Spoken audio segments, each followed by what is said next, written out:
What's going on, Jeromes? So people seem to like the raw, real rants coming from the very messy garage. So we're here again, and got some thoughts on this lovely, beautiful Saturday as the NFL draft is mercifully less than a week away. Is that the Vikings? They're going to have a lot of decisions to make, and even though it seems weird that a team with only 5 draft picks, no second rounder, is going to have such a huge impact and it could potentially be a transformative offseason for this team. It's exactly where the Vikings stand, because all signs point to the Vikings being in on quarterback. And anytime you draft a quarterback to potentially be your future franchise guy, that's a seismic shift. And all the signs point that, hey, Kirk is going to be the last dance, whether it's Kwesi, whether it's Kevin O'Connell, whether it's ownership talking about, hey, we expect the best out of Kirk this year.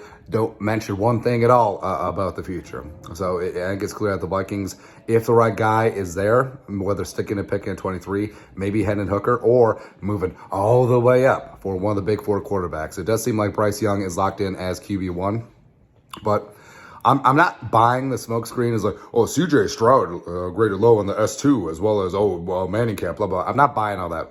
Not with a week to go before the draft. It seems like a smokescreen. It seems like a team that wants Stroud to drop to them is just like, hey, what about all this?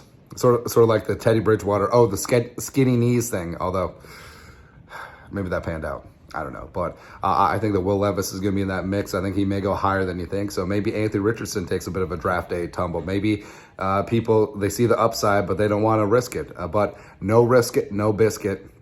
Damn the torpedoes, no gamble, no future. And if you're going to bet, may as well bet big. That's right. So go for the highest upside guy in this class, and that would be Anthony Richardson. So maybe the Vikings, if Richardson falls out of the top 6, 7 picks, maybe they make a move. Who really knows? But also, I mean, there's going to be a lot of decisions that are made potentially during the draft with guys like Dalvin Cook. Is he traded during the draft? Maybe a team like Miami or Arizona or Denver, they don't get the running back that they want in the draft, and then they decide to make a trade for Dalvin Cook. Maybe the Vikings get a mid-round pick back. Or Zadarius Smith. I mean, Zadarius, it's very unlikely he's going to play on his contract. And this is a bit of a test for Kwesi is, hey, do the Vikings just Bigfoot Zadarius? Be like, hey, you signed a contract, bro. You either play here or play nowhere. Or do they trade him? Or do they get what they can? Or does Kwesi work something out? Who really knows? A major test for his leadership in year 2. Danielle Hunter, same thing. He's due a $4.9 million base salary, which is obviously ridiculous. Do they take care of Danielle?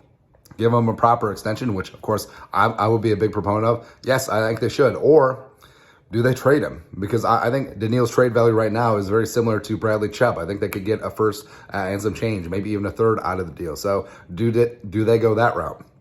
Do they use the picks from a potential Daniil trade to go up and get the quarterback of the future? I don't know. But of course, they could all strike out on quarterbacks, and then you're just stuck with Kirk Cousins. Then maybe they extend him another year, which is also an option on the table. But is Dalvin going to be a Viking this year? I don't know. Is Zadarius going to be a Viking this year? I don't know. Is Daniil going to be a Viking this year? I don't know. Is Kirk Cousins going to be a Viking 2024? I don't know.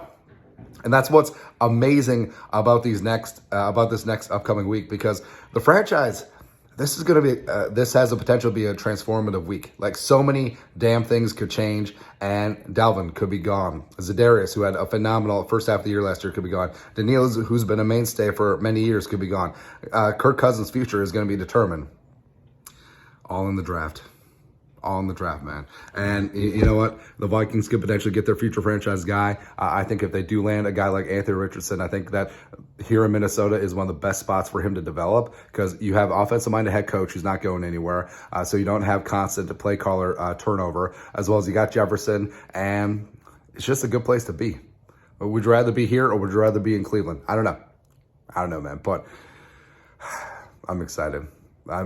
All this talk, all the hype, all the mock drafts potentially go out the window, and it could be a very, very large week for the Vikings. But that's it. Let us know your thoughts and our thoughts. Skol, no production value.